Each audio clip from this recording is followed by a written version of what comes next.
Well, blessed morning, friends, folks. Happy Monday. And, a lot of people, I don't know why they say Mondays suck. Right here at this job, I like to look at them and I'll be like, I don't know about you, but Monday's the start of a fresh week, and I'm real joyful to be here because you know what? You could have been dead. And then I challenge some of them, they'll be like, what? Don't talk like that. I'm looking at them like you started this talking the way that you talk. The Lord bless you. You're here. Be thankful that you get to start another week. A lot of people ain't. And then somebody else said something one time, and I said, boast not about tomorrow because you don't know what today holds. And they're like, quit talking like that, Hunter. And I'm like, man, don't you go to Cameron Baptist? But then I would hear the F word fly out of this one's mouth, and man, I don't know what they be teaching in some of these churches, but you're not supposed to use foul and abusive language once you get saved. You're not supposed to get more tattoos once you get saved, and you're not supposed to be doing a lot of things. And I'm not perfect, but I know not to be cussing around. I know my little 2 tattoos that I got, that's it, and it's just adding more and more to it. But these are the people that seem to be the most challenged when they hear the Lord speak it through in my heart and out of my mouth. And today what we have here is trusting in Him. Trusting Him to be your refuge and run to Him in all times of the day. Which is something, of course, we all need to work on, because sometimes our flesh jumps before the Spirit can intervene into us doing the good and righteous act of the Lord, our Jesus, being a reflection of God the Father. Today's August 15th, so we got August 15, 2022, and we're doing our Sarah Young lesson, Jesus Calling. It's a very good book. Get it at your local salt cellar or wherever they sell these really good books like this, Reflecting the Lord. I am the God of all time and all that is. Seek me not only in morning quietness, but consistently throughout the day. Do not let unexpected problems distract you from my presence. Instead, talk with me about everything. Watch confidently to see what I will do. Adversity need not interrupt your communion with me. When things go wrong, you tend to react as if you're being punished. Ain't that the truth?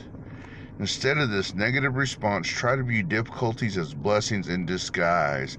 Make me your refuge by pouring out your heart to me, trusting in me at all times. And that's really, man, that's common sense. Spiritual common sense is really awesome.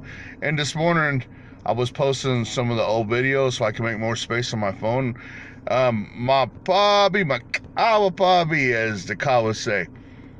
Samuel Otis, Bobby means brother. He's my brother in the Lord. He was co-pastor at Washchapel Gospel under the pastorship of my mother-in-law, Mona Bearshield.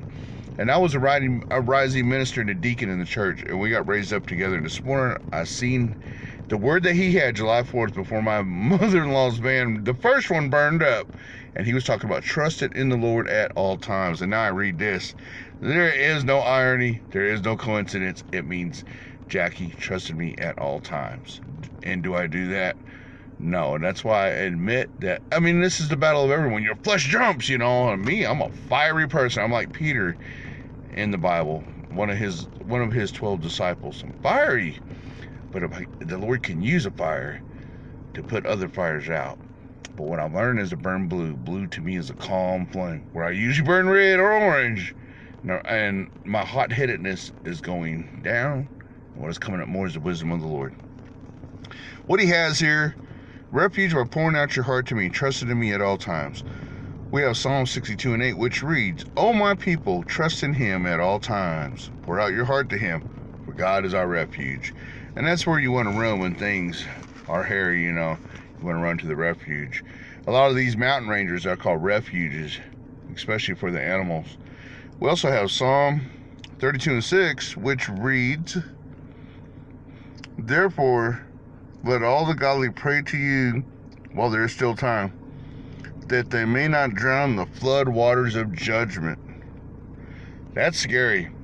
Drowning is that is one thing. I'm not a water person, so water freaks me out. That is scary. And judgment, that too. And then we have 55:17. Morning, noon, and night I cry out in my distress, but the Lord hears my voice. I miss her and I love her. And I cried out the other day, but I cried out first to the Lord and then to her, and I asked him to deliver a message to her that I still love her and only her. there will be no other companions.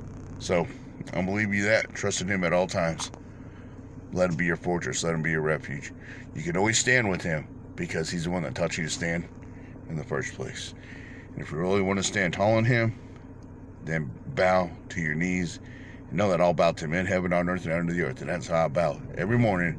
And when I see your prayer requests on Facebook, I pray for them all. Blessed in your journey today.